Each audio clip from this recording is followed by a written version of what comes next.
di pause dulu. Sebelum kalian lanjut nonton videonya, kalian wajib subscribe YouTube channel ini. Dan agar tidak ketinggalan video memasak lainnya, kalian klik tombol notifikasi, like videonya kalau kalian suka, komen, dan juga bagikan ke semua teman-teman kalian. Sekarang lanjut ke videonya.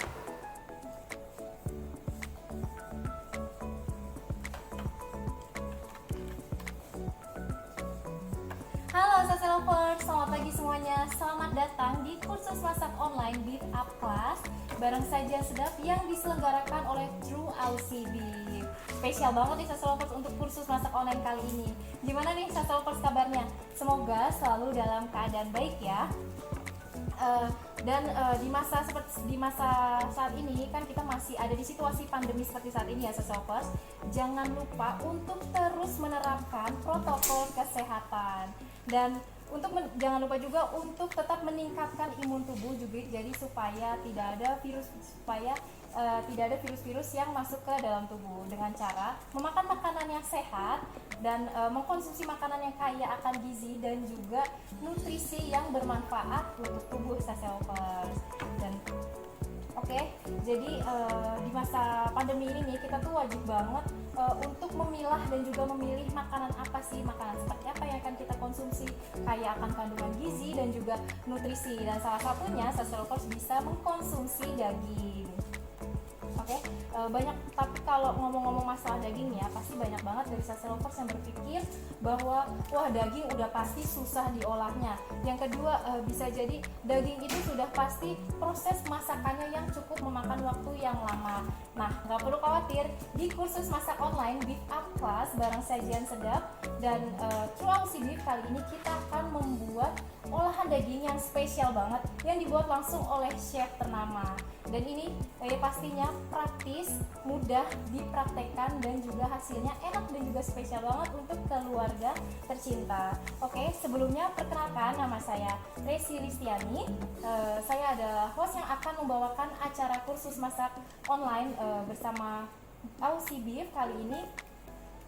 Dan hari ini Resi juga nggak sendiri Sase Lovers, karena nanti akan ada 2 bintang tamu yang spesial banget yang akan menemani di kursus masak online kali ini. Jadi acara ini merupakan rangkaian kampanye Beef Up dari True Aussie Beef yang akan berjalan selama 5 bulan ke depan, jadi sampai dengan bulan Juni tahun 2021. Oke. Tadi Resi udah menjelaskan panjang lebar. Jadi itu kursus masak online kita kali ini ada yang spesial banget karena tadi sudah disebutkan kita berkolaborasi dengan True Aussie Beef. Jadi untuk 1 jam ke depan Resi akan ditemani 2 bintang tamu yang spesial banget. Yang pertama kita akan berbincang-bincang, kita akan deep talk bareng sama nutrisionis dan kita juga akan masak-masakannya spesial. Nah ini bisa Sase Lovers lihat di depan Resi juga udah banyak banget bahan-bahan makanan nanti kita mau buat apa dan akan dibuat oleh siapa. Jadi untuk stay tune terus sampai live ini berakhir. Dan nanti di akhir acara juga akan ada kuis berhadiah menarik untuk Sase Lovers untuk 5 orang pemenang. Sebelum kita masuk ke sesi acara selanjutnya, sebelumnya Sase Lovers wajib untuk follow Instagram @sajiansedap, Instagram True Aussie ID dan juga Instagram Kompas TV. Nah, untuk memperingati Hari Gizi, untuk menyongsong Hari Gizi Nasional yang akan diperingati pada tanggal 25 Januari mendatang. Jadi spesial banget di live kali ini kita tidak hanya masak-masak aja Sase Lovers seperti yang tadi sudah Resi sebutkan, kita akan ada sharing session bareng sama nutrisionis. Nah, jadi langsung aja nggak perlu berlama-lama lagi karena tadi Resi sudah jelaskan semuanya. 1 jam ke depan kita akan apa saja. Sekarang kita langsung masuk di sesi acara yang pertama. Jadi yang pertama kali ini kita akan memasuki sharing session bersama dengan seorang nutrisionis. Nah sebelumnya akan saya perkenalkan dulu. Nutrisionis yang akan bergabung dengan kita kali ini adalah Ibu Emilia E. Ahmadi MS ADN selaku Clinical Dietitian and Sport Nutritionist. Nah bisa kali kita langsung panggilkan atau kita langsung panggil Ibu Emilia untuk bergabung live bersama dengan kita. Halo. Halo Ibu Emilia, selamat pagi Bu. Selamat malam. Oh, Ibu anak Ibu salah juga di mana Ibu? Saya hari ini lagi ada di Chicago, kebetulan. Lagi ada di Amerika Serikat. Yes, Ini 12 jam ya Ibu perbedaan waktunya ya Ibu. exactly.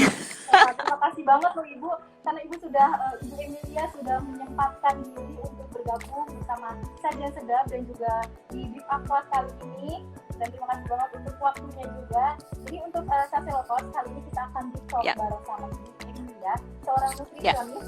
Jadi kali ini kita akan berbincang-bincang mengenai nutrisi yang terkandung di dalam DJ Ibu ya. Yes. Ya, betul banget. Nah, untuk Saselopers semua, kalau misalnya ada pertanyaan juga, boleh banget lo langsung aja tulis di kolom komentar. Nah, Ibu Emilia, Ibu, sekarang di sana di malam ya Ibu ternyata ya. Yes. Kita masih segar banget tuh, masih fresh banget, masih pagi ternyata. Kalau di sini saya udah mau siap-siap untuk tidur. Oh, udah tidur, jangan tidur dulu. No, maksudnya udah siap-siap untuk tidur. Udah siap-siap ya. Gimana Ibu, sehat Ibu kabarnya? Sehat. Alhamdulillah sehat. Ini kita sambil nunggu pertanyaan dari audiens yang akan bergabung. Kalau misalnya Saselopos dan semuanya mau ada yang ditanyain seputar nutrisi atau kandungan lainnya yang terdapat di dalam daging atau seputar daging lainnya, boleh banget. Ini mumpung ada pakar dan juga sumbernya, langsung aja tulis di kolom komentar. Nanti akan coba kita jawab selama acara sesi ini berlangsung ya Ibu ya? Iya.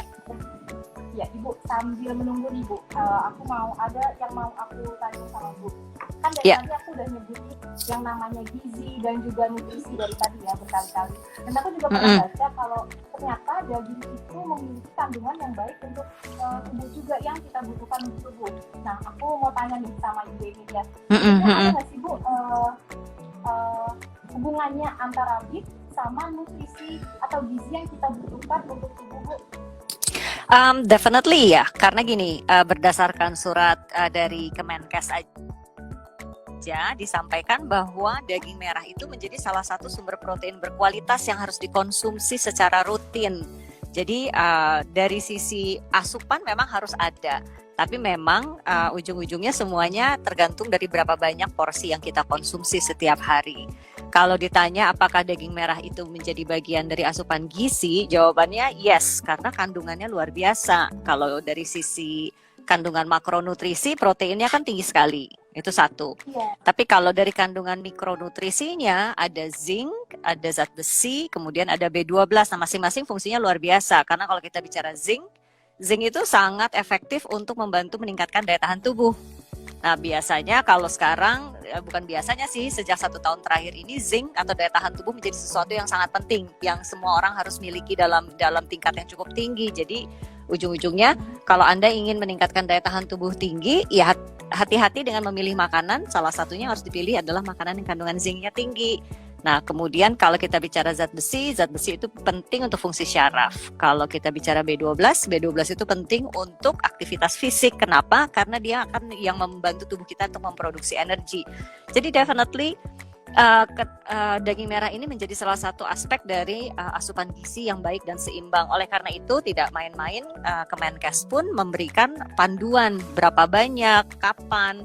Ujung-ujungnya seperti yang tadi saya katakan, porsi harus diperhatikan, dan yang terakhir adalah cara mengolahnya. Nah, cara mengolah tentu ahlinya adalah Chandra ya, Chef Chandra itu saya kenal udah cukup lama. Dia kalau masak daging merah, udah deh nggak usah dipertanyakan kualitasnya dan rasanya. Tapi penting untuk mengerti bahwa ada beberapa cara pengolahan yang harus kita hindari atau kita harus lakukan dengan lebih jarang. Seperti itu. Wah, ternyata memang banyak banget kandungan nutrisi, gizi dan juga manfaat yang ada di dalam daging merah ya Ibu ya. Iya. Tapi gini Ibu sebelumnya, nah untuk saya ingatkan lagi untuk Saselopos yang mau bertanya, boleh banget langsung aja ditulis di kolom komentar. Kan biasanya banyak banget rumor yang beredar kalau makan daging itu bisa menyebabkan kolesterol ya.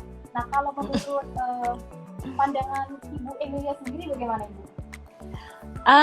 Ya, kolesterol itu menjadi kambing hitam. Banyak orang yang mengatakan bahwa kolesterol itu memicu penyakit. Tapi saya mesti underline dulu sebetulnya gini, kolesterol itu menjadi aspek penting juga yang harus ada di dalam tubuh kita. Karena kalau kita bicara mengenai fungsi hormon, kita bicara fungsi syaraf, kita bicara mengenai proses penyerapan makanan, itu semuanya membutuhkan kolesterol. Karena kolesterol itu kan fungsi yang tadi, kolesterol itu membantu kulit sel kita menjadi fleksibel sehingga nutrisi bisa masuk ke dalam sel, kemudian dirubah jadi energi, kemudian energinya bisa keluar. Itu fungsi satu kolesterol. Yang kedua, kalau kita bicara fungsi hormon, hormon seksual, hormon pertumbuhan, membutuhkan kolesterol untuk ada. Kemudian yang terakhir, fungsi syaraf lagi nih. Kalau kita bicara fungsi syaraf, adalah selaput yang membungkus sel-sel syaraf kita, dan salah satu bahan bakunya adalah kolesterol. Jadi kolesterol itu amat sangat dibutuhkan. Hanya kebanyakan dari kita mengkonsumsi terlalu banyak.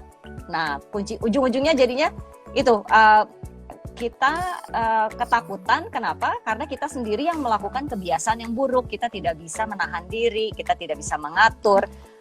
Ujung-ujungnya kita lebih suka menyalahkan yang lain ya, kecuali diri kita sendiri. Which is sekarang yang kita salahkan adalah, daging merah mengandung kolesterol tidak baik untuk kesehatan. That is not true. Dari yang mengonsumsinya itu ya.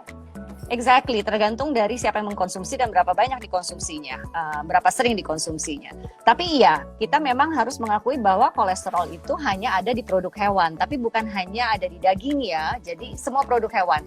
Di dalam susu ada sedikit, di dalam keju, di dalam telur, semua produk hewan akan mengandung sedikit kolesterol atau banyak kolesterol, lebih banyak ada di produk-produk seperti jeroan. Jadi hati, ampela, jantung, paru, babat itu akan mengandung kolesterol dalam jumlah yang lebih tinggi. Jadi daging merah sebetulnya tinggi, iya ada kolesterol dalam daging merah, tapi sekali lagi kalau jumlahnya tidak terlalu banyak, then it's never going to be a problem. Wah, terima kasih banyak Ibu. Jadi ternyata kolesterol itu bukan musuh kita ya Ibu, karena kolesterol itu masih banyak manfaat-manfaat lain juga di dalam tubuh kita. Jadi tergantung bagaimana yang mengkonsumsinya. Tadi kan Ibu Emilia juga sudah menyinggung masalah besaran atau banyaknya atau portion yang harus kita konsumsi. Nah, kalau menurut pendapat Ibu Emilia sendiri nih, berapa banyak sih kita dalam sehari mengkonsumsi daging? Kalau kita bicara berapa banyak yang harus dikonsumsi, rata-rata sih antara 400 sampai 500 gram per minggu. Jadi bukan per hari ya, per minggu. Per minggu. Jadi kalau kita misalnya hari Senin malam saya mau barbecue, makan steak udah 200 gram. Kemudian hari Kamis saya ke rumah ibu saya masak rendang, di situ juga kita makan beef. Dan total 500 gram seminggu, that's no big deal. Ya, jadi itu adalah jumlah yang aman. Itu untuk orang dewasa tentunya.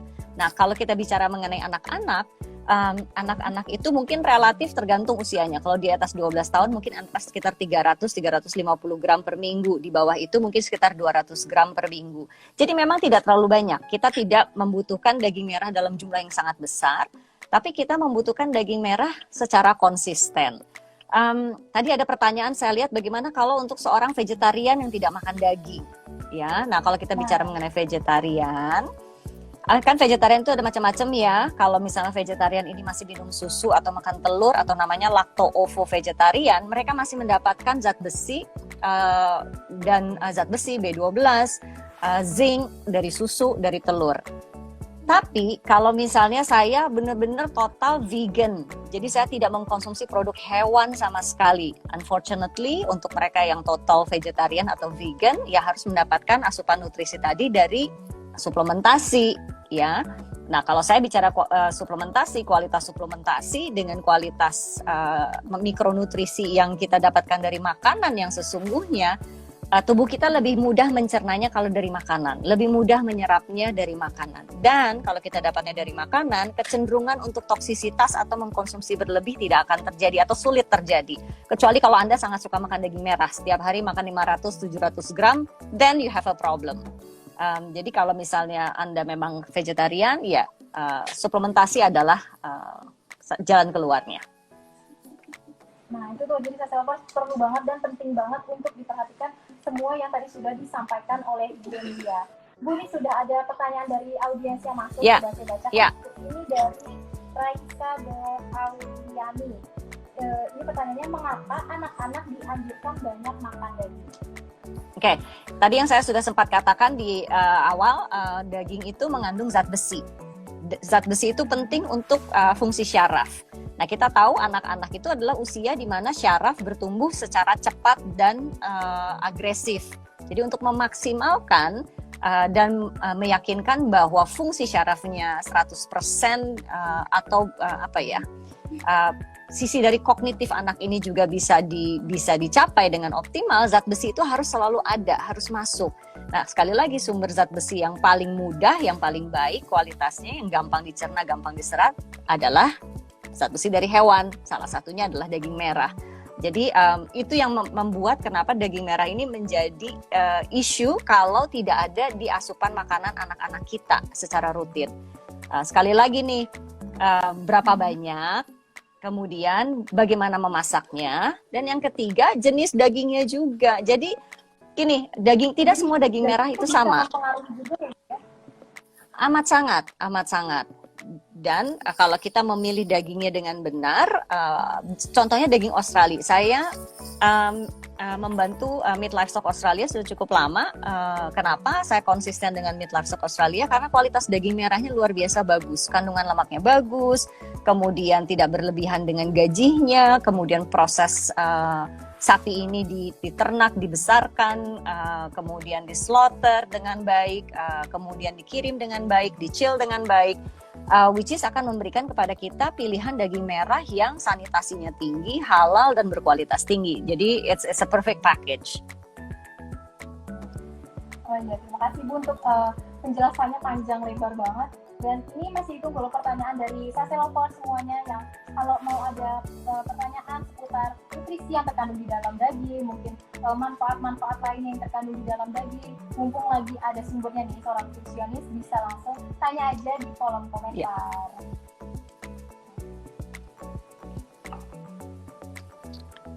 Nah Ibu, tadi kan kita sudah bicara masalah kandungan-kandungan yang ada di dalam daging ya. Kan daging itu sebetulnya banyak banget pilihannya ya. Ada tergantung beda-beda hewan. Ada dagingnya dari sapi atau ada daging domba. Itu sebetulnya untuk kandungan-kandungannya secara garis besar itu sama atau berbeda sih? Antara daging domba Australia dengan daging sapi Australia itu cukup sama, cukup similar. Yang sedikit berbeda adalah flavornya aja. Jadi in terms of kandungan proteinnya, kandungan zat besi, kandungan zinc, kandungan B12, kemudian kandungan kolesterolnya, gram per gram sangat mendekati satu dengan yang lain. Jadi kurang lebihnya memang antara daging domba, daging sapi atau daging yang lainnya itu hampir memiliki semua manfaat dan juga kandungan yang sama ya Ibu ya?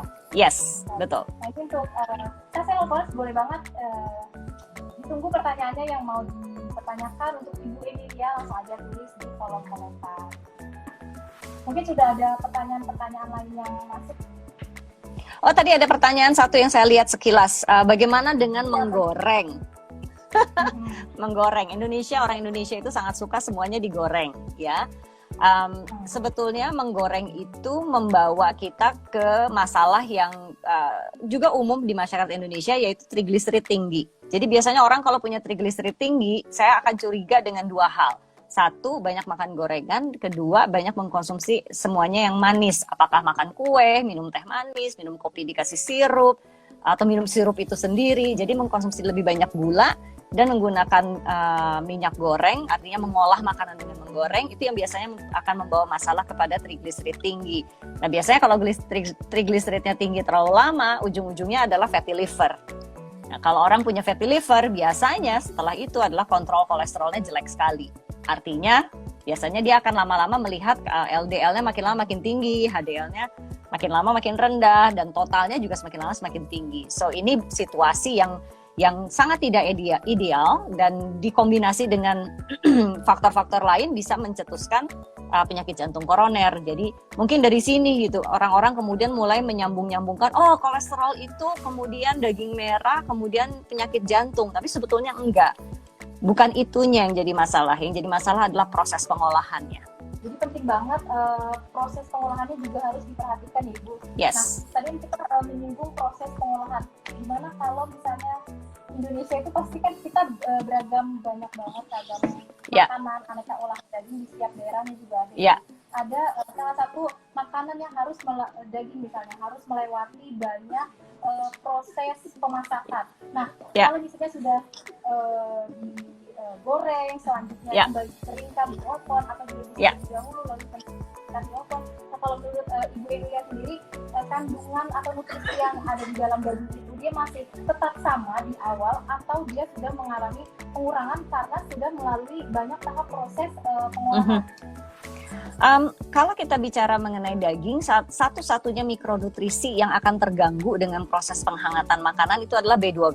B12-nya akan rusak, ya. B12 itu tidak tahan panas. Jadi kalau kita mengolah makanan kemudian dihangatkan lagi, ujung-ujungnya sih B12-nya sudah tidak ada.